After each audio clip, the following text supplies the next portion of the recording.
வணக்கம் மக்களே, மீண்டும் உங்களை சந்திப்பது பெருமகிழ்ச்சி. பிளாக்மெயில் ஜிவி பிரகாஷ், தேஜ் அஸ்வினி, ஸ்ரீகாந்த், பிந்து மாதவி, ரமேஷ் திலக் மற்றும் பல நடித்து சாம்சிஎஸ் அவர்களின் இசையில் மாறன் அவர்களின் இயக்கத்தில் வெளிவந்திருக்கு தான் இந்த படம். இந்த படத்தில் ஆன்லைன் என்னென்னு பார்த்தீங்கன்னா ரொம்ப சிம்பிளுங்க, குழந்தை கடத்தல் தான். இந்த குழந்தை கடத்தலில் பின்னணியில் யார் யார் இருக்காங்க, எப்படி கடத்துறாங்க, கடைசியில் உண்மையாக கடத்தினது யார், அவங்களோட நோக்கம் என்ன, இதுக்கு நடுவில் ஹீரோவோட பிளாட் என்ன, ஸ்ரீகாந்தோட குழந்தைக்கு என்ன ஆச்சு, கடைசியில் ஹாப்பி எண்டிங்காக சேட் எண்டிங்கான்றது தான். இது ரொம்ப சிம்பிளாக சொல்லிட்டேன். பட் கதையின் கதையின் நோக்கத்தில் பார்த்தீங்கன்னா பல விஷயங்கள் பின்னில் பேசியிருப்பாங்க.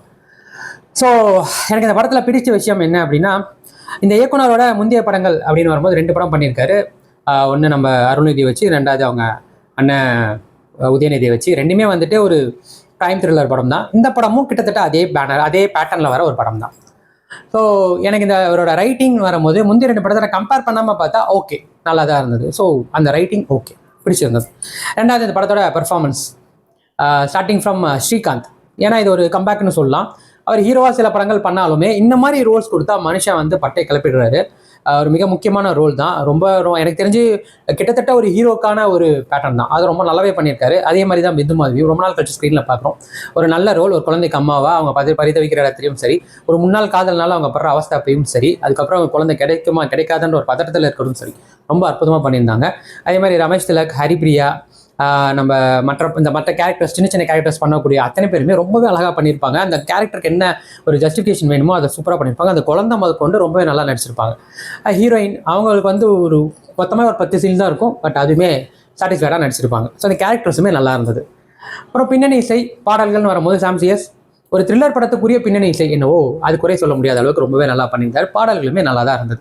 டெக்னிக்கலி இந்த படம் நிறைய நேரம் இருட்டிலே தான் ட்ராவல் பண்ணும். அதுவும் இல்லாமல் ஒரு த்ரில்லர் படம்னு வரும்போது நம்மளுக்கு அந்த சினிமாட்டோகிராஃபின்னு வரும்போது இந்த இருட்டுகளையும் தாண்டி நம்மளுக்கு ஒரு பயத்தை ஏற்படுத்தணும், படப்படப்பு உண்டாக்கணும். அது இந்த படம் பண்ணிச்சுன்னே சொல்லலாம். முதல் பாதி ரொம்ப அற்புதமாக இருந்தது. 2ஆம் பாதியில் மேபி கொஞ்சம் இடங்களில் ஃப்ளாஸ் இருந்தாலும் அந்த சினிமாட்டோகிராஃபி டெக்னிக்கல் வைஸ் பார்க்கும்போது படம் நல்லா இருந்தது. ஸோ எல்லாமே நல்லா இருக்குன்ட்டு அப்போ படம் சூப்பராக இருக்கா அப்படின்னா குறைகள் இருக்குது. அதில் முதல் குறை அப்படின்னு நான் சொல்ல வருது நம்ம ஹீரோ. நடிக்க வரல, அப்படி வரல, இப்படி வரலலாம் சொல்லாமல் ஓப்பனாக ஒரு விஷயம் சொல்லணும்னா, ஜிவி அவர்களுக்கு கடைசி 10 படத்தை எடுத்திங்கன்னா ஒரு 7-8 படம் இந்த மாதிரி டார்க் ஷேட் பேட்டர்ன் உள்ள படமாக தான் இருக்கும். ஏதோ ஒரு விதத்தில் ஒரு கேட் அண்ட் மவுஸ் கேம் மாதிரி, இல்லை திருடம் போலீஸ் மாதிரி, இந்த மாதிரி டைப்பில் தான் ஒரு படங்கள் பண்ணியிருக்காரு.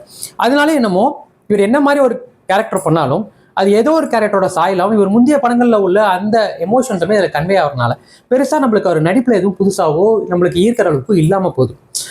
இன்னும் சொல்லப்போனால் ஒரு இசையமைப்பாளராக ஜிவியோட மாசுன்றது ரொம்ப பெருசு. அவருடைய திறமைக்கு வந்து அளவே இல்லை.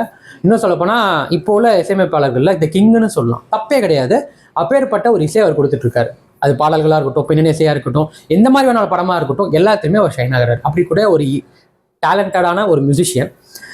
அப்படி இருக்கிற ஒரு ஹீரோ மெட்டீரியலாக ஒரு கேரக்டர்னு வரும்போது நிறைய குறைகள் இல்லைனா கூட தொடர்ந்து ஒரே மாதிரி படங்கள் பண்ணும்போது அது ஆப்வியஸ்லி ஒரு சலிப்பை ஏற்படுத்துது. அது இந்த படத்துலையும் தவிர்க்க முடியல. ஸோ அது ஒரு மிகப்பெரிய குறை. எனக்கு அது ஒரு மிகப்பெரிய ஃப்ளாவாக இருந்தது. 2வது இந்த படத்தோட நான் சொன்ன மாதிரி இதுக்கு முந்தைய படங்களில் இந்த இயக்குனரோட படங்கள் ரைட்டிங்கில் நம்மளுக்கு ஒவ்வொரு சீனுமே அடுத்து என்ன நடக்கும் அப்படின்ற ஒரு பதட்டத்தை ஏற்படுத்திட்டே இருக்கும். பட் அவரோட 2வது படமே அது கொஞ்சம் கம்மியாச்சு. இந்த படத்தில் சுத்தமாக கம்மியான ஒரு ஃபீல் தான். ஏன்னா முதல் பாதி முடியும் போதே நம்மளுக்கு ஒரு படம் பார்த்து கம்ப்ளீட் பண்ண ஒரு ஃபீல் வந்துச்சு.